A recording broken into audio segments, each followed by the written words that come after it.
During my time in college, I had a friend whose dad owned an 800-acre piece of land in eastern Texas. In the past, he leased it out to hunters and paper companies, but was no longer doing it. He had built a cabin on the land a few years before and would let us go out there from time to time to mess around. It served as a great way to relax from the pressures of school and getting closer to nature. The spring break of 1997, we loaded up our trucks and headed for the cabin. Our plans included shooting guns, drinking beer, and other things rednecks like us do in the woods. Our first morning kept us pretty busy cleaning the cabin and moving all our stuff inside. Around dinner, we made a big fire outside and cooked a bunch of steaks and fried potatoes. We skipped dessert and broke open some beers. The sun went down not long after, and for the remainder of the evening, we got loaded and passed around a joint or two. At some point in the night, I heard a shuffling noise outside and went out to check on it. The fire was barely burning at that point, and just outside of its light, I swore I could see the shape of a man standing completely still. From what I could tell, he was facing me, perhaps waiting to see what I would do. I blinked my eyes real hard to get a clearer look, but my position and the lack of light made it hard to see clearly. The shape continued to stand still, so I decided I'd walk up a little closer in hopes of getting a better picture. The thought terrified me, but I was transfixed by the being, or perhaps I was still too intoxicated to make wise decisions. I took 2 steps forward, but was distracted by a voice behind me. My friend had woken up and noticed the door was wide open. So he got out of bed and saw me walking around the fire. His voice caused me to jump a little, but I soon realized who it was speaking. I asked him if he saw the figure on the other side of the fire pit. He just laughed at me and said I must be so stoned I was seeing things. We laughed it off and returned to bed. On my way, I turned back to take one more look, but the shape was no longer there. I chuckled to myself and went back to sleep. The next morning, I wrote the whole experience off as the result of too much fun and went on with my day. We spent the first half of it fishing at the big pond. Post-lunch was shooting guns and one guy's compound bow that he had just bought. The beers and smoke were broken out after dinner. A game of poker was attempted but soon canceled in favor of another evening telling lies around the fire. On one of my many trips to relieve myself that night, I was spooked by the sound of a stick breaking close by and noped it back to the fire. The look of fear on my face made the other guys laugh their butts off. I tried to explain what had happened, but was quickly reminded that we weren't the only creatures in the woods. The reasoning seemed sound, so I accepted it. Not long after, we were standing around, involved in some deep discussion, and I turned to speak to the guy on my left. What I saw caused me to clench up so tight I could have snapped a steel rod with my sphincter. Standing within a few steps behind my friend was another man I did not recognize. It was like he appeared out of nowhere. What made it creepier was that he was staring intently at the back of his head, almost like he was trying to bore through it with his eyes. I remained frozen stiff. The longer I looked at him, I realized he was the same being I saw lingering outside the light of the fire the night before. He was average height with a long, unkempt beard. My friend continued rambling about whatever, unaware of his shadow. After several long seconds, the stranger turned to me with a blank expression and walked away. This was when my friend finally noticed my horrified look. When he spoke, the thrall of fear was released, and I began pointing and rambling about what I had just witnessed. He and my other friend laughed at me again. There was no way I was seeing things this time. I described the man, and one of them suggested he was a Bigfoot. Despite my protestations, no one was buying it, and I eventually cut my losses and shut up. However, I wasn't beat. Their mockery had made me even more determined to prove the stranger's existence. The next 2 days were quiet. No stranger, in other words, but I kept my eyes peeled for anything out of the ordinary. By our 5th morning, I was beginning to question my sanity. I'd seen this mysterious being stalking around us twice, and now it had suddenly disappeared. I resolved to put my quest on the back burner until some new evidence arose. My friend's dad had mentioned him, an owner of one of the surrounding properties, had spotted a small group of wild hogs running through his land, so we grabbed our rifles and went on the search for them. A mile or so down one of the property's many roads, we came across some hog wallows and knew we were on the scent. We went up the road, now on foot tracking them. Another mile on, we stumbled upon 3 large hogs rooting up the ground and prepared to make bacon. 2 of us chambered around as quiet as possible on our rifles and took aim. I was less than a second from saying 3 and pulling the trigger when the loud crack of another rifle filled the air, followed closely by a burst of wood and bark above my friend's head. It took a moment for it to register that we were being shot at. A few seconds later, another crack and strike, this time even closer to my friend. We weren't going to wait for a third. The friend who appeared to be the target led us down a side trail that led back to the cabin. No more shots followed as we fled. However, instead of finding safety at the camp, the shots began again. Seeing no other option, we hopped into my truck and hauled it out of there. This was a time just before the commonality of cell phones, so we had to drive the 20 miles to town to get help.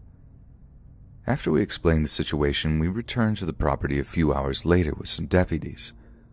We approached slowly and remained in the cars when we parked. We waited to see if the shots would start again, but nothing happened. A cursory look around counted 3 holes in the cabin and another 2 in my buddy's windshield. Perhaps the worst was that all of our camping stuff, sleeping bags and such, were spread out all over the ground. Luckily, we'd smoked everything the night before, so the police were none the wiser. Nothing was missing but a box of .30-30 ammo and, strangely, my sleeping bag and wool blanket. A theory began to form in the deputy's mind that we had stumbled upon a squatter or poacher camping out on the property for whatever reason. They acted as if they were going to let it go, but once my friend's dad, who owned the land, heard about it, he put pressure on them to start a search. This was about the time I repeated my story of seeing someone lurking around the cabin. No one was laughing now, and my story was finally being taken seriously by somebody. The search was led around the property by my friend's dad. School had already begun again by the time it took place. It continued for a full week, but nothing other than a few old camps were found. It was assumed that he knew the heat would be on him after the shooting incident, and he moved on. During the course of the investigation, several avenues were followed to ID the stranger like escaped cons, but he remains unidentified to this day. Because of the chance of another attack, our trips to the property ended. The next year we tried to camp out somewhere else, but it wasn't the same and our nature getaways died out. Within 5 years, my friend's dad had a heart attack and lost interest in the cabin. The paper company's lease were renewed and the land's trees had been used to make paper and pulpwood products ever since. Each time I jot down a quick note, I'm reminded of our awesome trips and especially the odd and terrifying week that caused them to stop. I do, once or twice a year, talk to my old college friends on the phone. As far as he's heard, that crazy stranger still hasn't been caught. We sometimes theorize as to his origins and where he may have ended up. I, however, often take this much further when I'm alone. I wonder why our so-called strangers seem to focus so much of his anger onto my friend, and perhaps, far more concerning, is he still out there waiting for his chance to finish what he began all those years ago?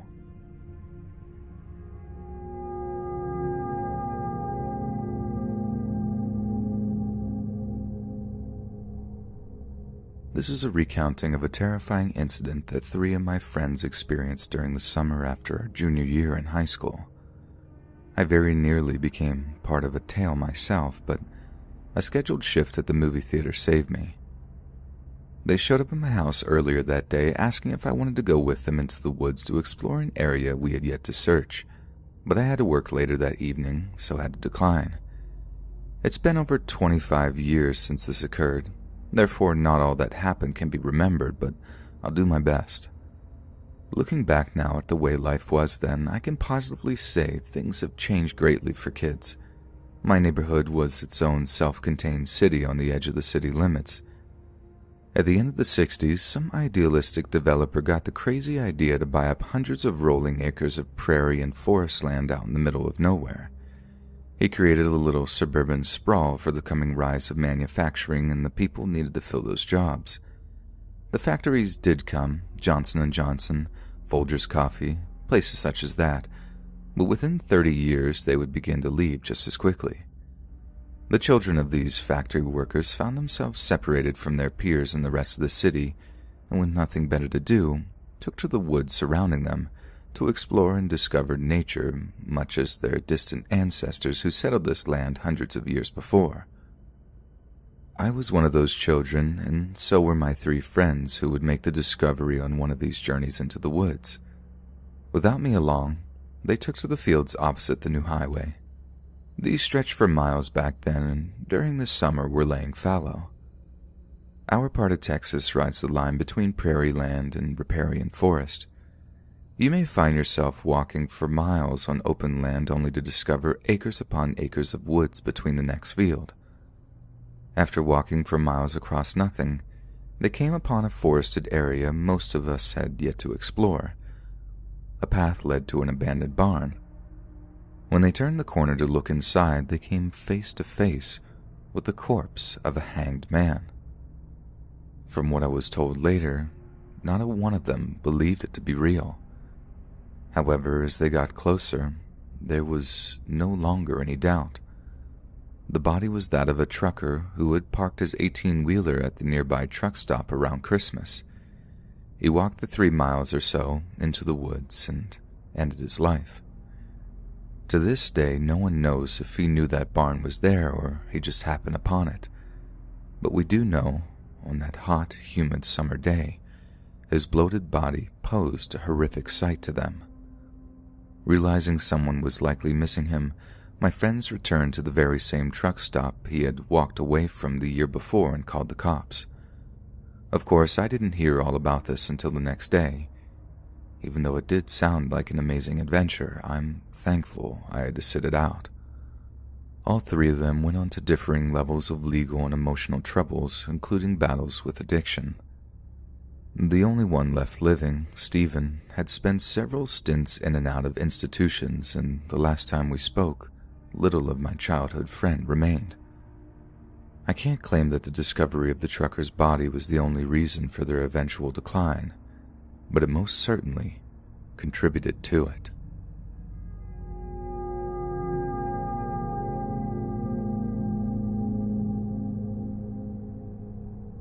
During the early 2000s, when I was attending law school, I worked nights delivering pizza for one of the national chains. I had done something similar when I was younger and attending my local community college. Anytime I found myself sorely in need of quick cash, that was the avenue I would choose. Despite the many stories I have heard questioning the safety of the job, I never had a single run-in with a thief. I'm sure back in the early days, it could be a little dangerous, but by the time I joined the game, companies had learned that implementing practices such as limiting the driver to $20 lowered the chance of holdups drastically. Even though I was never a victim of a robbery, I did have 1 or 2 scary incidents I could write about. The worst of these happened to me back in the 2000s. I was very familiar with the city I was living in at the time. Moving there after junior college and delivering for several places over the last 5 years had made me intimate with almost every nook and cranny of the place. However, one evening I would be called to an address that I, nor any of the other drivers even knew existed. When the order came in, I went straight to the map to find the address, but it wasn't there. Not even the GPS on my phone showed it. We didn't have any no delivery areas at that time, so I had to take it despite my misgivings. Theoretically, the place would have existed if the road continued for 10 more blocks, so I turned on to said road a block before its ending and followed it south. Sure enough, a newly paved road began where the old one should have ended. For what seemed like miles, I continued on this new section of road.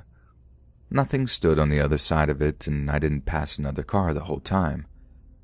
How the state managed to build it without a single report of its creation leaking to the media had me bewildered. The 5 years I'd been driving all over the city, I'd not known this part existed. In one way, I was very excited seeing all of it, like a Victorian explorer tracing the sources of the Nile. But at the same time, a deserted road popping up out of nowhere gave me a chill down my spine. It must have been a good 10 minutes before the house in question appeared in the distance. I couldn't understand why someone would build a house out here in the middle of nowhere with no way to reach it. When I got closer, I could see the house had to be at least 50 years old or more, and probably hadn't been repaired since then.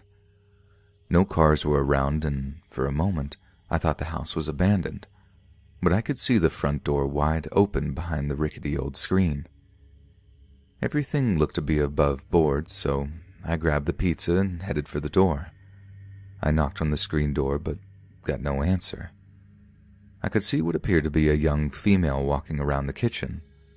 When I knocked a second time, I heard a female voice say to come in. Despite my reservations, I stepped just inside the house and waited in the small foyer. I had learned from other drivers early on not to enter an unfamiliar house, but I had yet to see anything to concern me. I assumed the woman would be coming out soon to pay me. Instead, I overheard an unseen man whisper, "Call him into the kitchen." When I heard that, I fled from that place as fast as I could. I was so freaked out I got back to the restaurant in half the time it took me to get to the house. After I told my boss what had just occurred, he called the police. All the excitement had me rattled, so my boss sent me home for the day. My phone rang a few hours later. It was the police. They'd called to let me know what they had found. Whoever had been there was gone now. Even though the place had more than likely been abandoned for a while, they did find evidence that people had just recently been inside. This was stuff my boss had already told them. However, they did shed light on where the road came from and why the house was the only building on an otherwise deserted area. The state had been trying to purchase the land on which the new section of road and house were for 20 years, but the landowner wouldn't sell. They even tried to use eminent domain to get it, but a judge blocked it. Around 2 years before, the owner passed, and his children finally sold the land to the state. They were so happy to get the land after all that time, the construction on the road was started immediately. It technically had yet to be formally open, but locals had already began using it anyway. This was good to know, but I still wondered how the two people knew about the empty house sitting out in the middle of nowhere. This was something the officer didn't know. We could only assume they drove past it and decided it would be as good a place as any to ambush a delivery driver. Even $20 is a good score if you're desperate enough. He said from personal experience, people have killed for much less. The officer left me with one good piece of news, though. The county had slated the old house to be demolished in the coming week, so no other poor delivery driver would be let out there to be robbed or worse. 2 days later, I was driving down the brand new road, which I was now using as a shortcut across town, and witnessed the house's destruction. A load was even being lifted from my shoulders right before my eyes. Never again would I enter a customer's home or even deliver to an area in which I was not well versed. Perhaps in the future I'll share my other story. While not as harrowing, it was still scary nonetheless.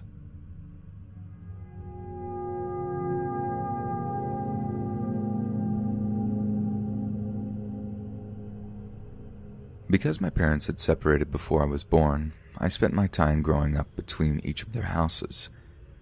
Each summer until I turned 19, I stayed with my dad in rural Missouri. He had grown up in the area himself, and most of his family still lived there. Without much to do, like going to the movies and stuff, I would fill my days hanging out with my older cousin and getting into mischief. Many of our long summer days were taken in wandering the surrounding woods. On one of these journeys, we came across a big lake setting quietly by itself out in the middle of nowhere. The water was crystal clear and filled with tons of monstrous fish. We asked the adults if they were aware of its existence, but none had heard of it. That was probably the reason for it having so many large fish. No one living in the area had fished it, and any who had in the past allowed its location to be lost. We would fish the pond 3 or 4 times, coming away with a stringer full of lunkers on each occasion. On the 5th occasion, we hoped to accumulate enough for a big family fish fry. The summer holiday was starting to wind down, and we figured a fish fry would be a great way to cap it off. It was a warm Saturday morning when we headed out. We started about an hour before sunup because the walk-in took over an hour. Besides, the fish stopped biting by the hottest part of the day, and we hoped to get back to my dad's house by early afternoon. The beautiful sight of the pond came into view around dawn. It didn't take long for us to get our first bites, and for the next 3 hours, the fish came quickly, one after another. Our limit was caught by 10:45, and I was rearing to get going. We had a 90-minute walk back with 2 5-gallon buckets packed to the top with fish, so I imagined another 30 could be added to that. To my displeasure, my cousin thought it would be refreshing to take a dip in the lake before we left. He tried to pressure me into joining him, but I didn't know how to swim at the time. I just wanted to get back, but he was older than me, so he was in charge. I plopped my tail onto a rock and waited while he did his thing. There was an old rope tied to a tree, probably from 100 years ago, and he wanted to swing from it. It looked unsafe to me. However, my concerns were laughed off, and he stripped down to his boxers, setting his clothes on the ground next to me. He climbed the tree a little way and grabbed the rope. Pushing off, he swung out just a short distance before the rope snapped right above him. He'd made it out far enough to hit the deep water, but probably not as far as he intended. When he hit the water, his body made a dull thud sound. It certainly didn't sound normal and likely hurt. I was planning on laughing at him and saying I told you so, but as the seconds passed, he never resurfaced. The situation was quickly becoming scary. I looked around to see if he came up somewhere farther away, perhaps floating unconscious because of the hard contact with the water, but still nothing. I began to panic and waded out as far as I dare, looking into the water for him. Unfortunately, the water became cloudy with every step I took and made it impossible to see. Soon it was clear to me that he had drowned. How, I had no idea. Perhaps if I could have swum back then, I may have been able to help him, but it was too late now. I was helpless to do anything more than pack up and head home. On the entire walk back, a small nugget of hope lingered in the back of my mind that he had tricked me and would pop up at some point. This didn't happen, however, and the dread I carried of telling my family grew with each step. I tried several times to find the words, but with each attempt, I would break down and choke on my tears. Ultimately, I could only manage, "Mark drowned." They got the point after that, and once I was able to pull myself together, I led my dad and uncle back out to the pond. Mark's body was still nowhere to be found. With no other options, we went into the sheriff's office to report the drowning.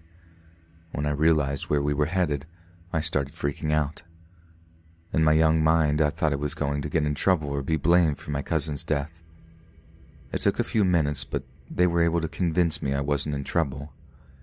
Even after they had, I couldn't help but feel guilty every time I looked at my uncle. Regardless of what he claimed, I couldn't believe he didn't blame me, even if it was just a small amount. I explained what had happened to the sheriff, and the search began the next morning. Just by chance, that was the day I was going back to my mom's. That Monday night, my mom sat me down to tell me that a team of divers had found Mark's body earlier that day.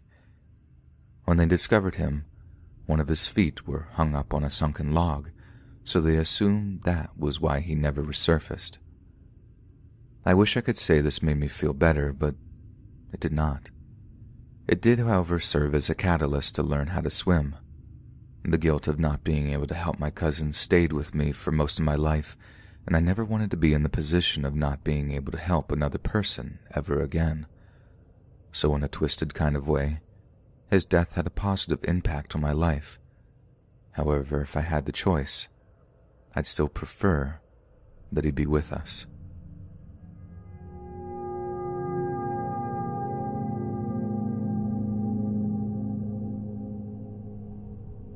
Although what I'm about to tell you may sound like one of your run-of-the-mill horror movies, I swear by the validity of it and what I saw. It all started on a very hot July day this past year. My car is almost 20 years old and sometimes overheats on hot days, just like this one. However, until I get a better paying job, it's the car I'm stuck with. This day, I was driving through the back roads looking for a family of dog breeders a friend had told me about. I'd been searching for the place for several hours and was approaching the warmest part of the day. As per usual, my car began overheating and I was forced to pull over. I picked up my phone to call my girlfriend, only to see that my battery was dead. After I spent a couple of minutes cussing my luck, I acknowledged that I was going to have to find someone with a working phone. That wasn't going to happen unless I started walking. Soon, I spotted an old farmhouse off in the distance and headed toward it. A trip that would have taken half an hour on a normal day took almost an hour because of the oppressive heat. I had to take several breaks during the course of the journey, but eventually made it. The area around the house looked more like a junkyard. Parts of old cars spread about, and I had to weave through a maze of them to reach the front door. I knocked on the door for several minutes, but got no answer.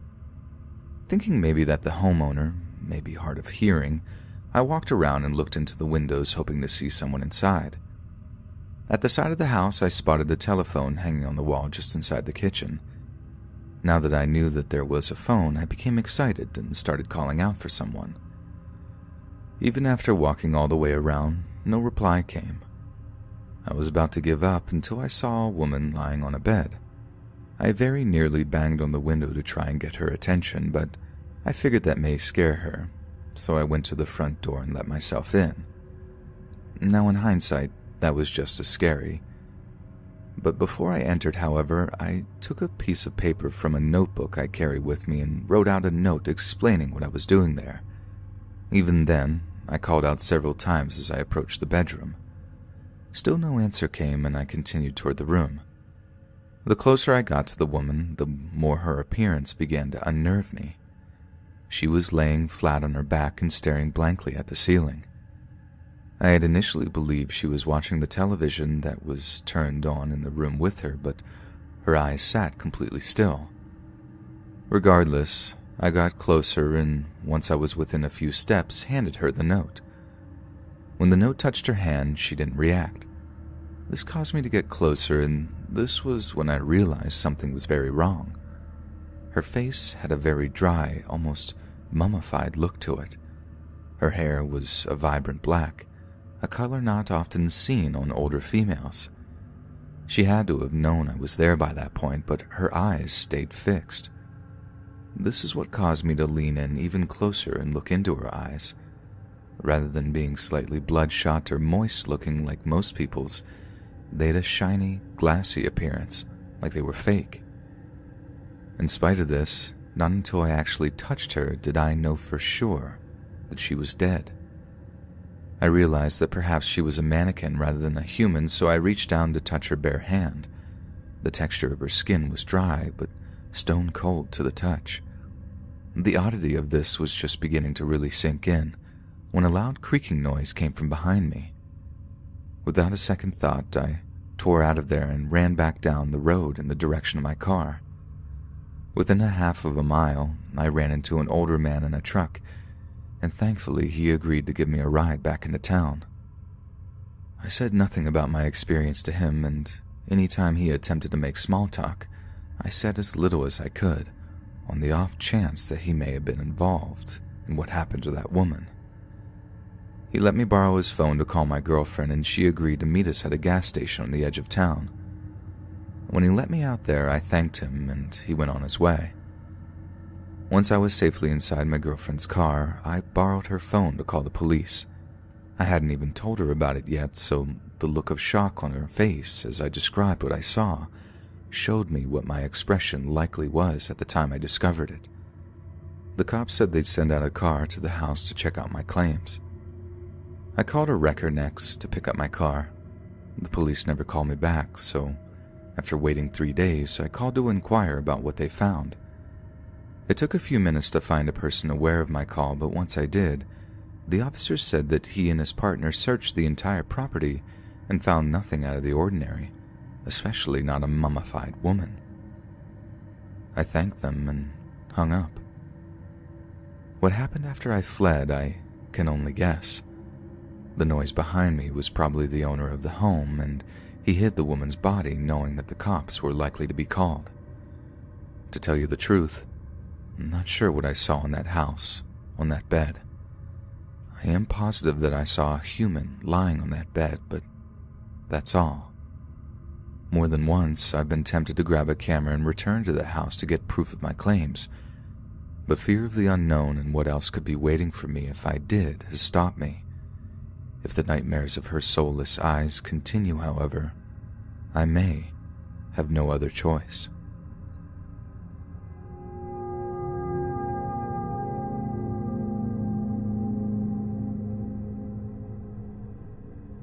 I was hired to do a catalog shoot for a national company. The shoot was scheduled for August of 2014 in rural Montana. When the time came, I flew in and was driven to a quaint lodge in the mountains in which the shoot was based out of. I was introduced to the lady running the shoot from the company side. We had worked together once or twice in the past, and I was happy to be working with her again. Her and I were soon joined by her assistant. The three of us spoke for a short time before I was shown to my accommodations. I had arrived late in the day, so after eating a small dinner, I turned in. The next morning, everyone involved with the shoot, maybe 12 people in all, met in a large hall for breakfast. Upon the completion of our meal, myself, the lady running the shoot, and her assistant got into a jeep and went in search of shooting locations. The models and a couple of other people I don't remember followed us in another. After an hour or more of driving, I spotted a beautiful rocky outcropping and we set things up. The lighting was fantastic on that day, so very little extra work was needed to get the shots I was looking for. A few hours later, I was done with that location. It was time for lunch anyway. The jeep with the models returned to the lodge. However, my counterpart convinced me to check out a breathtaking area she'd seen on a walk the day before. She said she had arrived early in the morning and decided to take a walk before my plane landed. This sounded fine to me, and she insisted it wasn't that far. We'd be back for lunch soon after the others, no problem. After a 5-minute drive, we made it to the location. She led us about 100 yards down a trail that ended on a sheer ledge. No doubt it was a gorgeous spot, but I could see without the right light, the photos wouldn't be able to do it justice. I mentioned this, and she walked closer to the edge to get a better look. She went out much further than I would have recommended. However, I guess she was more occupied with her work than with her safety. After taking one step too many, the loose rock of the cliff broke free, causing her to tumble down the sheer cliff. Her assistant, this cute and kind little girl, rushed forward, and if I had not stopped her, possibly would have followed her employer down the hill. Instead, I had her get a strong hold on me, and I slowly and carefully scooted toward the remaining ledge. I took in a big breath and let it out, then looked over to see the poor woman curled up about 75 feet from us. She didn't move at first, and I feared the worst. However, the longer I stared at her, I began to see her body make small, almost indistinguishable movements. I let her assistant know this and asked if she could drive. She said yes, so I told her to run back to the jeep and get help. Quicker than lightning, she ran down the trail, and a moment later I could see the jeep flying down the road in the direction of the lodge. Even if she was unable to respond, I wanted her to know help was on the way. I yelled down to her and could only hope she could hear what I was saying. The minutes seemed to drag on, but within half an hour a rescue team arrived to help. The 2 men were lowered down with a special stretcher and they attached her to it. When she was raised back to the top, it was clear that she was badly injured, but still alive. An ambulance took her away, and all was left was the waiting. The shoot was obviously on hold until a decision was made on how to proceed. It was ultimately decided to cancel, at least for the foreseeable future, and that was the end of my part in this awful mess. I received no news for a few months, but then I got a call from her. The last 9 weeks had been a near nightmare for herself and her family. The initial swelling on her brain was so bad she was put into a coma. This would eventually pass, but the long hours of being stuck in bed almost drove her crazy. The list of broken bones in her body went well into the double digits, and even at the time we were speaking, she was still working on crutches. Over the years since the accident, her and I have kept in contact. At the time of me writing this, she had 5 surgeries on various bones and parts of her body and will no doubt have several more before she dies. Despite the awful violence of the fall and the long, agonizing convalescence she suffered through, she still hasn't lost her sense of humor.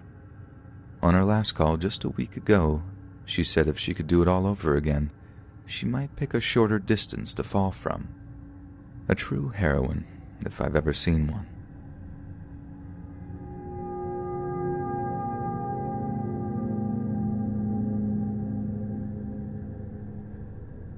This had to have happened sometime in the early 2000s. My husband was still spending most of the time on the road working for one of the major insurance companies. As a result of this, myself and our young daughter spent the majority of our days alone. A few years prior, we had purchased a new home on a somewhat isolated piece of land, and the journey between town and home could often be harrowing, especially at times of heavy rain. Most of the last 5 miles of the road that led to the house was nothing more than loose gravel and wasn't very wide for that matter. My daughter and I found ourselves stuck on this section of road on a really bad night. I did all that I could to keep our old Subaru on the road, but the rain made visibility almost impossible. It wasn't long until I misjudged one curve and ended up in the ditch. Fortunately, my husband had the foresight to sign us up to one of those roadside assistant programs. I contacted them and was told that the weather was keeping them busy, but they would get to us as soon as possible. Not knowing how long we'd be stuck there, I made my daughter as comfortable as I could and waited. The rain stopped soon after, and I was now able to see how far away from home we were. I estimated it was about 2.5 miles to the house and considered walking, until remembering no one was at home to retrieve the car later. Help was on its way, so I could wait. Within 10 minutes of the accident, I could see the headlights of a truck coming towards us and began to get excited. However, it didn't turn out to be a tow truck. Instead, it was an older man driving a rusty pickup. When he saw the car, he slowed down and looked into it as he passed. I thought he was about to offer to pull us out, but he continued down the road. I didn't think anything of it at the time, but 5 minutes later, the rusty truck approached us coming from the other direction at a very slow speed. He stared at me once again as he passed, even making eye contact with me briefly, but didn't stop. Things were beginning to look odd, but I thought maybe he was lost and turning around to return to the highway. He wasn't obligated to help. Perhaps he thought I was parked instead of stuck. He probably wasn't from around there and was just trying to get home like I was. Things didn't start to get scary until I noticed the same truck coming toward us for a third time. It had gotten completely dark by this point, and most women I know feel much less safe once the sun goes down. This situation made things even more sketchy. He did his usual by now slow drive-by. What was different this time was that he stopped the truck after he passed and did a quick 3-point turn in the road. He was now facing us again, stopped about 10 yards away. Rather than get out and come over to offer aid, he sat in the cab and watched for a few minutes. Only now did he open the door and begin to get out of the truck. Almost as soon as his foot hit the pavement, a pair of headlights appeared from the other direction. The man stayed where he was, just watching and waiting for a minute before it was close enough to see it was a tow truck. Once he saw this, he jumped back in his cab and made a quick U-turn and sped away from us. My heart was stuck in my throat as I watched this play out, and not until I could read the name of the company on the side of the tow truck could I begin to relax. The tow truck driver didn't hesitate to pull his truck in front of us and hook up to my car. I was finally confident he was there to help, and I got out to thank him. He had us out of the ditch in a few minutes, and we were on our way. For the remainder of the journey, I kept my eyes open for the rusty truck, and even as I drove up our drive, I feared I'd see him lying in wait for me. He was not, thankfully, and I got my daughter into the house for the night. When my husband returned from his latest trip, I told him about what had happened during the last storm, but I left out the part with the strange truck. I knew it would only make him more stressed when he was away, and at that time, he had no other choice but to continue his trips. Because of this latest trouble, he went out and purchased an almost new Jeep with a 4x4 transmission for me. I was over the moon to get it, and I never got stuck again, even on the muddy parts of our property. It didn't take long for the stranger in the rusty truck to pass from my mind. However, for the next 2 weeks, I caught myself looking for it any time I was on that stretch of road. I had almost completely forgotten about that incident until just recently, when I saw a truck similar to it at the store. It, of course, was not the same one, but it caused it all to come flooding back and motivated me to write this. Fortunately, in the preceding years since then, the county has paved and widened the roads, and my wonderful husband gets to come home to us every night. Hey friends, thanks for listening. Be sure to subscribe and click that notification bell to be alerted of all future narrations. If you got a story, be sure to submit them to my subreddit, r/Let'sReadOfficial, and give and receive feedback from the community, and maybe even hear your story featured on the next video. And join my Discord to interact with me and other listeners directly. And if you want to support me even more, grab early access to all future narrations for just $1 a month on Patreon, and maybe even pick up some Let's Read merch on Spreadshirt. And check out the Let's Read podcast, where you can hear all these stories in long compilation form and save huge on data, located anywhere you listen to podcasts. Links in the bio. Thanks so much, friends, and I'll see you again soon.